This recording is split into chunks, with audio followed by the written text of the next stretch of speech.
So LeBron James, in his fourth season, took his team to the NBA Finals. And we all know that Luka Doncic, one of his idols, is LeBron James. LeBron James tried to sign him to his signature shoe line. Doncic decided not to do that, but their games mirror each other. And we were talking about this before. And I got a lot of respect. I saw Spencer Dinwiddie when he was here in Brooklyn. Dude can ball out. He can play. Jalen Brunson is going to get a bag this offseason. You got guys like Dorian Finney-Smith, Reggie Bullock, really good two-way players to a degree, but better lockdown defenders.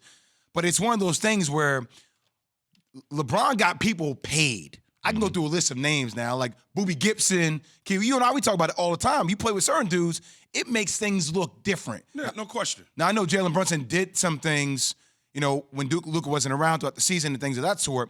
But, this dude is on that same type of trajectory, it feels like, with the way he impacts a game and how he makes everybody else around him so much better where he don't get them paid. Well, it's only a couple players in NBA history that I can think of that makes everybody around them better.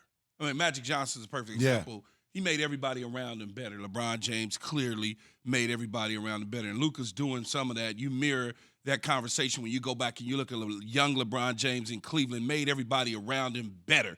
So he was able to wield them to a championship. They didn't win it, but he was able to get them there. Mm-hmm. Luka is in that situation. The problem that Luka's going to run up against is that the Golden State Warriors just have too many guys, in my opinion. Sure. You cannot win by yourself in the NBA.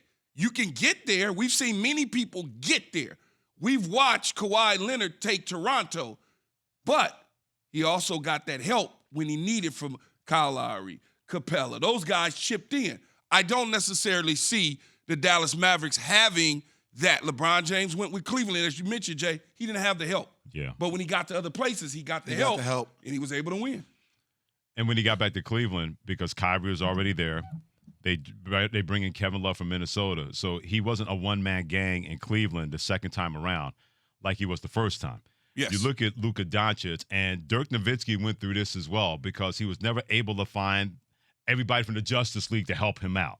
He had guys, but he didn't have a dude. And more than ever before, and you guys know this, you got to need dude B to go with dude A if you're gonna have a punch a chance winning a championship. No question. I'm gonna tell you, man. I know everybody's gonna favor Golden State, and I will have Golden State. I will pick them to win as well. Mm-hmm. I don't think it's gonna be as easy as people think it's gonna be, though. This dude's a bad boy, man. No, I'm telling you, real talk, as somebody who is crazy competitive, I'm gonna talk trash to you. He has all that to him, man. Let me ask you that's who this dude. That's how he's built. Let me ask you this though, Jason. Why you call me by my full government name like that? If Luka gives you, what can he give you max? 40 plus. Okay, so let's say he give you 40 max. Let's just stop there. Okay. What are the brothers gonna give you, Clay and Steph?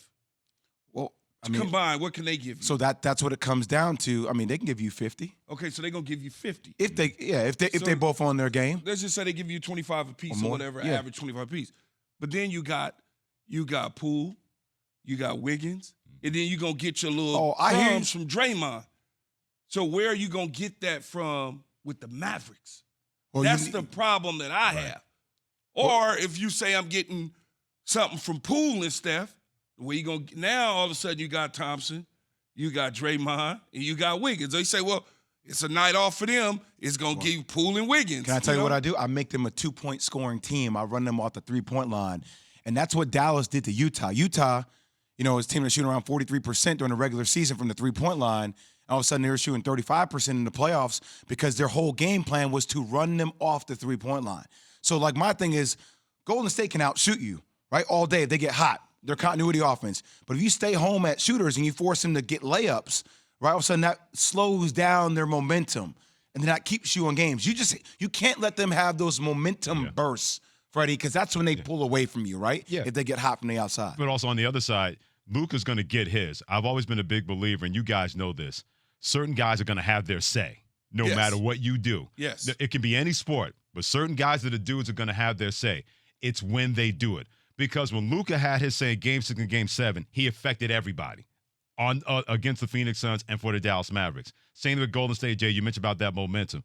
Luka's going to get his 35, 40. It's how he gets it and what kind of impact that he gets. If he's getting 35, 40, and Dinwiddie's giving you 25, and Jalen Brunson's giving you 20, now he's affecting the game because now he's getting 40 and also getting 10 assists.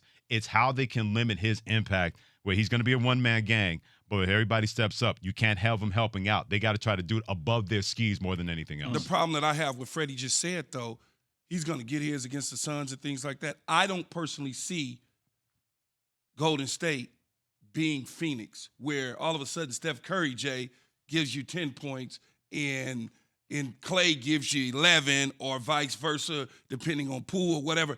I don't see what we saw them in Game 5, was it 5 or 6 against Memphis. I don't see them acting like that. Yeah. Mm-hmm. That is what Dallas is going to have to rely on to win the game. Understand? I just want to put it into perspective for both y'all, man. This dude is shooting 47% from the field and 35% from the three-point line. Is his worst shooting percentage in his playoff career. And he's averaging 31, 10, and 6. How stupid is that? He's not even shooting the ball well. He's not even playing the best of his ability of what he played for before. So that's all I'm trying to say, man. Like, a lot of times with this dude, when you catch lightning in the bottle, if he elevates his game against these guys, it's different. We'll see who's going to be the roaster and the roastee when it comes to Luka Doncic on one side for the Dallas Mavericks and the Golden State Warriors on the other side, trying to win their 4th championship with Steph, Clay, and Draymond.